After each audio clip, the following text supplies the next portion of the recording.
What were the responses from international organizations like WHO on the effectiveness of selenium on the Ebola outbreak?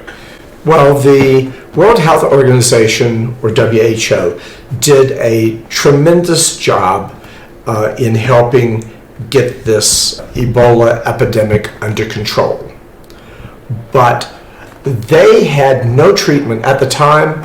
On the BBC and everywhere else, the public was told there is no treatment, there is no cure for Ebola.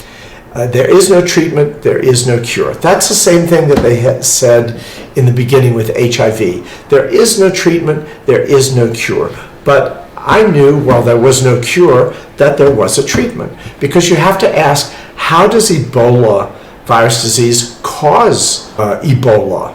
I mean, how does Ebola virus cause Ebola? And what, as one of the top Ebola researchers said, that Ebola does the same thing as HIV does, but whereas it takes HIV 10 years to bring the level of selenium down so that you die, with Ebola, it brings it down within 10 or 12 days to the point that you can die.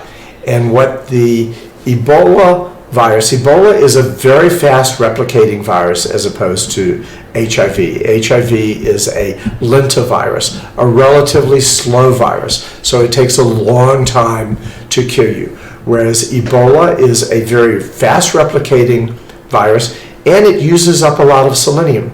Both HIV and Ebola cause death by draining the body of selenium. It's just that Ebola does that very rapidly. HIV takes a long time to do that.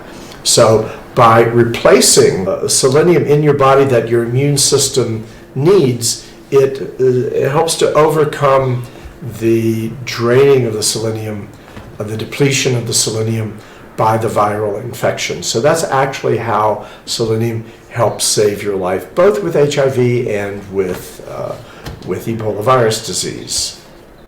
But the response of the international community was very interesting.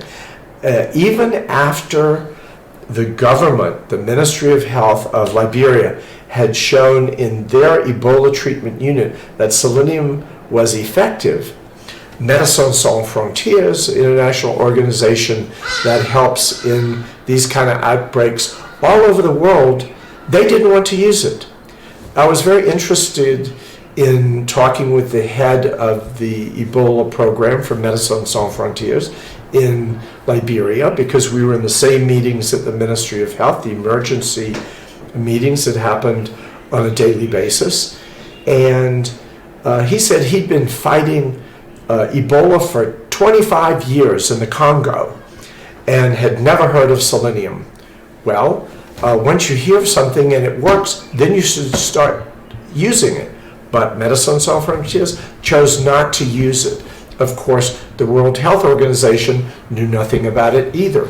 They're very good at helping contain an outbreak, but they, of course, believed the common knowledge that there was no treatment, there was no cure. No treatment, no cure. So if you know that and believe that there's no treatment, no cure, why should you even consider a treatment?